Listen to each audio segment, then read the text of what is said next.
Shalom kekasih Kristus, puji Tuhan hari ini kita berjumpa kembali dan kita akan belajar dari kitab Kejadian pasal 40, 41, dan 42. Dan kita bersyukur kita dapat belajar dari kehidupan Yusuf. Dari kehidupan Yusuf kita dapat belajar dan menangkap prinsip-prinsip rohani yang dapat kita aplikasikan dalam kehidupan kita sehari-hari. Dan kita mulai dari pasal 40 yang merupakan kelanjutan dari pasal 39. Pasal 39 pada akhir kita dapat belajar bahwa Yusuf setelah dijebloskan ke dalam penjara, dalam rumah tahanan kepala pengawal raja, dia diberikan kasih karunia oleh Tuhan sehingga kepala penjara itu atau kepala rumah tahanan itu betul-betul mengasihi Yusuf dan dapat mempercayakan banyak hal kepada Yusuf, termasuk pekerjaan di dalam rumah tahanan itu. Lalu kemudian kita masuk di pasal yang ke-40. Sekali waktu raja menjadi sangat marah kepada pegawai-pegawainya dan ada dari mereka dijebloskan ke dalam tahanan.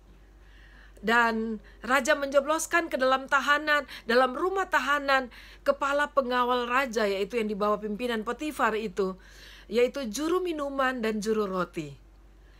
Dan kedua ini ditempatkan di ruangannya Yusuf dengan maksud adalah Yusuf dapat melayani mereka. Dan saudara, di dalam tugas sehari-hari sekali waktu pada saat Yusuf memasuki ruangan itu, dia melihat kedua pegawai istana raja yang dijebloskan ke dalam tahanan itu sedang susah. Lalu kemudian mereka menceritakan kesusahannya kepada Yusuf. Kita melihat saudara sebagai anak-anak Tuhan, pertama-tama kita belajar untuk mencontoh kepada Yusuf. Dalam keadaan seperti ini pun dia dapat menunjukkan yang terbaik dari dirinya. Kualitas diri dan karakter hidupnya yang sungguh-sungguh keluar dan menampakkan cahaya kemuliaan Kristus, cahaya kemuliaan Allah. Dan dia juga dapat menjadi berkat, yaitu dia menjadi telinga dan bahkan dia menjadi penyambung lidahnya Tuhan, menyampaikan berita firman dari Tuhan lewat dirinya. Mari kita belajar bersama-sama dari pribadi Yusuf yang luar biasa ini. Lalu kemudian juru minuman bercerita bahwa dia bermimpi. Dia melihat ada satu tanaman anggur yang memiliki 3 carang. Lalu kemudian dalam pertumbuhannya yang begitu cepat, ketiga carang ini berbuah banyak. Lalu buahnya bagus-bagus. Lalu kemudian juru minuman ini dia mengambil buah-buah anggur itu, lalu memerasnya, lalu mengisi di dalam piala Firaun. Lalu kemudian dia melayani Firaun. Dan Yusuf memberikan arti dari mimpi itu. Yusuf berkata 3 carang itu berbicara 3 hari. Lalu kemudian dalam 3 hari ke depan engkau akan ditinggikan oleh Firaun dan engkau akan kembali kepada jabatanmu. Wow. Lalu kemudian si juru roti berpikir sangat bagus sekali terjemahannya. Dan saya juga mau bercerita kepada Yusuf. Lalu dia bercerita bahwa dia juga punya mimpi. Mimpinya adalah dia sedang membawa 3 bakul penganan untuk raja yang berisi dengan makanan-makanan yang terbaik. Lalu kemudian di tengah perjalanan untuk menuju kepada Raja Firaun, apa yang dibawanya dalam 3 bakul itu dimakan oleh burung-burung. Dan Yusuf juga mengartikan, dia katakan 3 bakul itu berbicara 3 hari. Lalu kemudian 3 hari ke depan engkau akan ditinggikan, tapi engkau akan ditinggikan di atas tiang gantung. Lalu kemudian berjalan 3 hari dan apa yang dikatakan oleh Yusuf itu terjadi bagi keduanya. Juru minuman ditinggikan oleh raja pada saat raja merayakan ulang tahunnya. Dia memanggil semuanya dan melepaskan tawanan-tawanan pegawai-pegawai istana. Lalu kemudian dia meninggikan juru minuman dan dia mengembalikan kepada jabatan. Tetapi Firaun melakukan hal yang berbeda kepada juru roti. Dia meninggikan juru rotinya, tapi kemudian dia menggantungnya, meninggikan di atas tiang gantung. Dan saudara, waktu berjalan, dikatakan firman Tuhan, dikatakan di ayat yang ke-23, Tetapi Yusuf tidaklah diingat oleh kepala juru minuman itu. Padahal Yusuf sudah berpesan kepada juru minuman, kalau kamu sudah kembali kepada jabatanmu, tolong ingat saya. Tapi dia tidak diingat. Apa yang dapat kita pelajari di sini, saudara? Kita belajar bersama-sama kepribadian Yusuf. Tekad Yusuf. Ingat bahwa Yusuf sudah mendapatkan visi dan dia sedang mengalami lembah-lembah, lembah demi lembah yang dia lewati. Tapi dia berlaku dengan baik. Jaga sikap, jaga diri kita dengan baik, sehingga kita selalu dapat dilihat oleh orang sebagai orang yang dapat dipercaya dan tetap melakukan kebenaran. Dan berikutnya kita belajar bahwa kalau kita sebagai manusia, mari kita mawas diri, sadar diri, dan jangan lupa diri. Kita ada sebagaimana kita ada ini bukan karena hebat kita sendiri. Pastilah ada orang-orang di sekitar kita yang memberi andil sehingga kita boleh menjadi sebagaimana kita ada. Kita sadar kita ditolong atau kita tidak sadar kita ditolong. Tapi ada banyak orang di sekeliling kita yang menjadikan kita ada sebagaimana kita ada sekarang ini. Jadi mari kita jangan lupa diri, saudara. Apalagi yang sadar betul bahwa kita pernah ditolong oleh seseorang. Lalu kemudian berikutnya, kalau ada di antara kita yang merasa kita ini orang baik banget, yang suka menolong orang, mari jangan terlalu berharap. Benar, saudara? Bahwa tidak selalu apa yang kita lakukan, tidak selalu apa yang kita beri akan kita terima setimpal, apalagi lebih daripada apa yang kita lakukan. Sebab itu jangan terlalu berharap, tetap lakukan bagian kita dengan baik dan tetap menjaga diri kita sedemikian rupa. Puji Tuhan. Dan kita meneruskan ke pasal yang ke-41. Bersama-sama kita belajar di dalamnya. Dan di sini saudara, waktu berjalan 2 tahun. Dan dia tidak diingat oleh juru minuman. Tapi Tuhan dapat membuat juru minuman mengingat dia. Yaitu pada saat setelah menjelang 2 tahun. Kembali ada mimpi. Tetapi kali ini dimimpikan oleh seseorang yang luar biasa, yaitu Firaun. Firaun adalah raja Mesir pada saat itu, dan dia sudah mencoba memanggil semua orang-orang pintar yang berbijaksana dan orang-orang yang berakal budi, tapi tidak ada satupun yang berani dan dapat mengartikan mimpi Firaun. Lalu kemudian Tuhan membuat si juru minuman mengingat kepada Yusuf.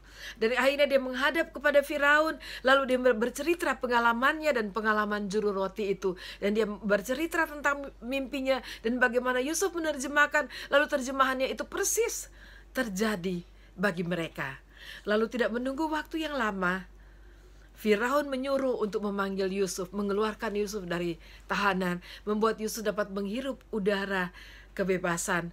Dan dia dipakaikan pakaian yang baik. Tentunya sesudah dia membersihkan diri, merapikan diri, katanya jenggotnya dicukur dan dia jadi rapi, lalu dia siap menghadap raja. Dan akhirnya raja menceritakan, Firaun menceritakan mimpinya. Dia bermimpi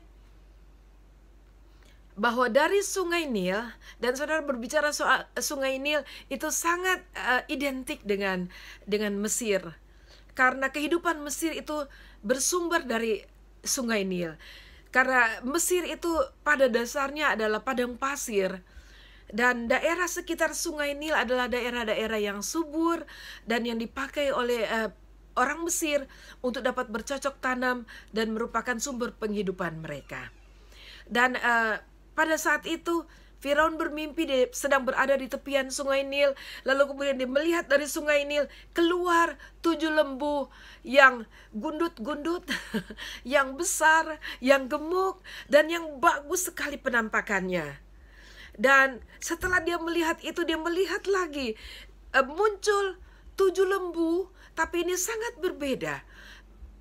7 lembu yang lain ini adalah lembu-lembu yang sangat-sangat kurus. Dikatakan itu seperti kulit berbungkus tulang.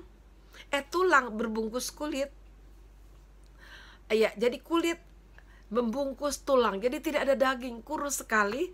Lalu jelek juga. Tetapi kemudian yang kurus dan jelek itu menelan 7 lembu yang gendut dan bagus-bagus itu. Tetapi pada saat mereka menelan dan sudah masuk ke dalam perutnya, itu hilang, tidak berbekas, tidak tidak berubah. Si kurus itu tetap kurus dan tetap jelek. Lalu kemudian katanya dia tertidur lagi dan mimpi yang kedua kali. Dia melihat ada satu tangkai dari gandum. Lalu kemudian ada 7 bulir-bulir yang gemuk, yang bernas, yang berisi dan yang baik sekali. Lalu kemudian ada juga yang lain, ada 7 yang lain yang kurus-kurus dan lemas. Lalu kemudian hal yang sama terjadi, yang kurus-kurus dan lemas itu menelan 7 bulir gandum yang berisi itu dan yang baik itu. Tetapi kemudian tidak terlihat. 7 bulir gandum yang kurus itu tetap aja kurus dan jelek. Lalu kemudian dengan hikmat Tuhan, dan Yusuf mengakuinya, bukan dari saya, tapi dari Allah saya yang aku percaya, telah berbicara kepada engkau Firaun. Coba lihat bahwa Tuhan juga dapat menyatakan kehendaknya atau apapun yang terjadi kepada orang-orang di luar Tuhan. Dan adalah panggilan Tuhan bagi kita untuk kita dapat menolong mereka, mengerti firman-Nya, mengerti rencananya, agar mereka terhindar dari malapetaka dan dapat diselamatkan. Saudara, Yusuf mengatakan bahwa 7 lembu ini dan 7 bulir gandum ini, yang baik-baik ini, yang gemuk-gemuk ini, yang berisi ini, adalah hal yang sama. Dua mimpi itu adalah mimpi yang sama. Jadi 7 yang pertama itu yang gemuk dan berisi, berbicara 7 tahun kelimpahan bagi Mesir. Lalu kemudian 7 yang kurus, apakah itu lembu dan juga bulir-bulir gandum itu berbicara soal tahun kelaparan yang sangat dahsyat yang akan terjadi di Mesir ini. Dan hebatnya adalah Tuhan memberikan hikmat, kebijaksanaan kepada Yusuf. Bukan Tuhan hanya bisa memampukan memberikan pengertian dan arti dari mimpi, tetapi memberikan solusi terhadap apa yang akan dihadapi oleh Mesir. Lalu dia menyarankan bahwa Firaun harus memilih penguasa, satu penguasa yang akan menguasai, menjadi penguasa seluruh Mesir, dibawa langsung oleh Firaun. Lalu kemudian dia menyarankan biar ada penilik-penilik di setiap daerah, di setiap kota, sehingga di tahun kelimpahan itu mereka mengumpulkan 1/5, bukan 1/10 loh saudara, lebih hebat lagi, 1/5 dari semua hasil itu harus dikumpul. Lalu kemudian saudara, Firaun berpikir, siapa lagi yang berhikmat seperti itu? Dan dia berbicara kepada semua pegawai-pegawainya dan pemimpin-pemimpinnya. Di depan kita ada seseorang yang dipenuhi dengan roh Allah. Siapa lagi yang sehebat dia? Jadi akhirnya semua setuju, dan akhirnya Firaun melantik Yusuf menjadi penguasa. Dan Firaun katakan, tidak ada orang lain yang ada di atas engkau, hanya aku sendiri. Dan dia melantik Yusuf dan memberikan jubah yang terbaik. Lalu kemudian dia melepaskan cincinnya dan memberikan kepada Yusuf, diberikan tongkat kerajaan, dan dia naikkan ke kereta nomor 2-nya sesudah nomor 1-nya tentunya Firaun. Lalu nomor 2 dinaikin oleh Yusuf. Lalu kemudian dia diarak dan semua akan siap dengan sikap hormat dan berteriak hormat kepada Yusuf. Luar biasa, dari penjara ke singgasana. Saudara yang kekasih di dalam Tuhan, apa yang dapat kita pelajari dari sini, saudara? Mari kita belajar jangan memaksakan diri, berserah kepada Tuhan, dan tetap bertanggung jawab atas hidup kita. Lakukan yang terbaik dan menjaga diri kita. Amin, saudara. Dan Yusuf mendapat berkat istri di Firaun, dan dia diberikan oleh Firaun seorang istri bernama Asnat. Dan dari Asnat dia melahirkan 2 putra, yaitu yang pertama Manase, yang berarti Tuhan sudah menolong dia melupakan kesukarannya dan melupakan rumah bapaknya. Kesukaran, saudara, masa-masa sulit yang dia lewati. Lalu kemudian yang kedua, rumah bapaknya, itu berbicara soal kakak-kakaknya yang memperlakukan dia sangat jahat. Kita melihat bahwa Yusuf bisa move on. Jangan terus mempertahankan kebencian. Jangan terus mempertahankan luka. Jangan terus mempertahankan kepahitan dalam kehidupan kita. Itu tidak akan membuahkan apa-apa, saudara. Lihat Yusuf, dia move on, dan move on. Dan Tuhan memberkati, dan Tuhan memberkati.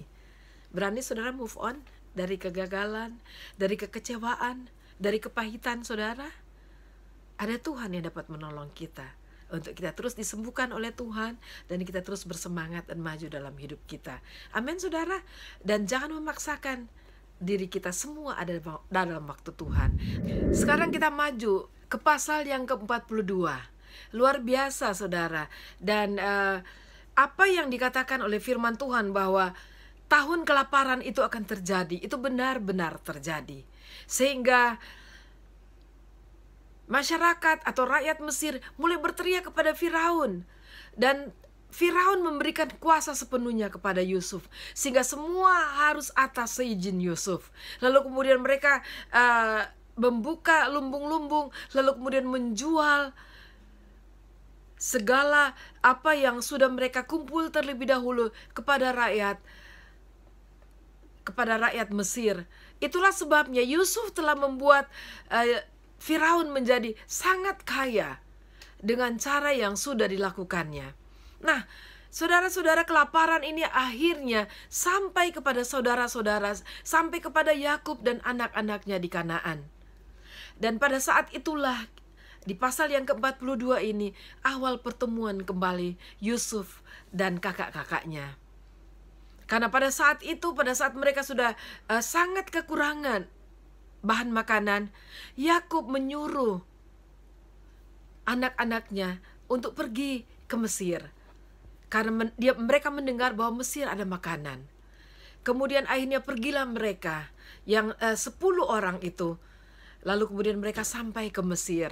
Dan tentunya sangat menarik saudara apa yang terjadi. Dan Yusuf dapat mengenali mereka.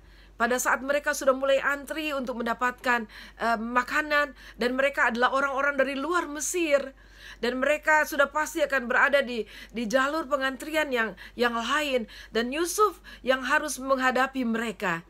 Dan Yusuf sudah mengenali mereka, dan Yusuf mencoba membuat sedemikian rupa sehingga dia juga dapat menahan diri untuk tidak terganggu secara emosi, dan dia berlaku lebih keras kepada mereka. Lalu kemudian ceritanya adalah Yusuf menganggap mereka adalah pengintai dan hal-hal yang lain. Lalu kemudian ini adalah alasan Yusuf, sehingga akhirnya Yusuf mendapatkan alasan untuk dapat menahan mereka. 3 hari mereka di dalam tahanan. Lalu kemudian dia katakan, saya akan menguji kalian. Kalau kalian benar-benar adalah orang-orang baik seperti pengakuan mereka kepada Yusuf, bahwa kalian harus buktikan, karena mereka bercerita mereka orang baik, kami ini punya bapak yang baik, dia sudah tua, lalu kemudian kami ada 12, kami ada 10 di sini, dan yang satu yang paling kecil ada di rumah dengan ayah, lalu kemudian yang satu sudah tidak ada. Saudara, sebenarnya hati Yusuf sudah mulai terganggu. Tapi kemudian setelah 3 hari itu, dia tetap memaksa, akhirnya dia menahan Simeon. Lalu kemudian yang lain disuruh pulang, karena dia katakan dia juga masih takut akan Allah. Jadi dia masih orang yang baik, dia tidak inginkan bahwa ayah kalian kelaparan. Lalu kemudian dia sudah memerintahkan petugas-petugas untuk mengisi penuh perbekalan mereka, selain gandum, lalu memberikan juga bekal mereka di jalan, lalu kemudian mengembalikan uang yang mereka bayar untuk membeli gandum itu, menaruh di setiap kantong-kantong atau tempat beras atau tempat gandum mereka. Bukan makan beras ya, mereka makan gandum. Lalu saudara, mereka pulang. 9 orang pulang, 1 tertahan di dalam. Dan saudara bisa bayangkan perasaan dari Yakub pada saat mereka sampai di rumah. Mereka ke-10 ini bercerita semua kisah tentang apa yang terjadi di dalam mereka, saudara. Lalu kemudian mereka bilang, apa boleh buat ayah? Mereka harus membawa Benyamin pergi untuk membuktikan bahwa perkataan mereka benar. Dan saudara, Yakub sangat sedih. Dia katakan, kalian sudah membuat satu anak saya tidak saya kehilangan satu anak saya, lalu kemudian kalian membuat saya kehilangan satu anak ini. Sekarang ini pun saya sudah kehilangan satu, Simon. Dia tertahan di sana. Dan itulah akhir dari pasal 42. Nah, saudara, kita belajar di sini bahwa kalau kita membuat salah kepada orang lain, mari kita menyelesaikan itu selama orang itu bisa ditemui. Dan yang lebih penting lagi, jaga diri kita. Jangan berbuat jahat kepada sesama kita. Belum tentu kita bisa ketemu lagi orang-orang yang kita jahati, saudara. Sebab itu mari jaga diri kita. Pada saat mereka tertahan, mereka saling menuduh satu dengan yang lain. Saudara, dan Yusuf mengerti obrolan mereka. Dibilang, itulah kamu, si Ruben bilang, hei kamu, saya sudah bilang jangan kamu jahatin dia, jangan kamu bunuh, tapi kamu akhirnya menyesal. Saudara, penyesalan selalu di belakang. Sebab itu mari jaga diri. Lebih baik jaga hidup kita, rukun dengan sesama, baik kepada seseorang, kepada orang-orang lain, itu jauh lebih berharga daripada melakukan kejahatan. Apapun alasannya, saudara, melakukan kejahatan selalu akan membawa penyesalan dan bahkan membawa penderitaan bagi kita. Mari kita belajar dari pasal 40, 41, 42 ini. Saya percaya bahwa kita mendapatkan berkat. Amin, saudara. Tuhan Yesus memberkati. Tetap semangat di dalam Tuhan. Tetap cinta firman Tuhan. Tetap merindukan firman Tuhan lebih dari segalanya. Karena Tuhan katakan bahwa firman Tuhan itu adalah dirinya sendiri. Kalau kita cinta Tuhan, kita ingin lebih mengenal Tuhan, kita harus cinta firman Tuhan. Tuhan Yesus memberkati. Amin.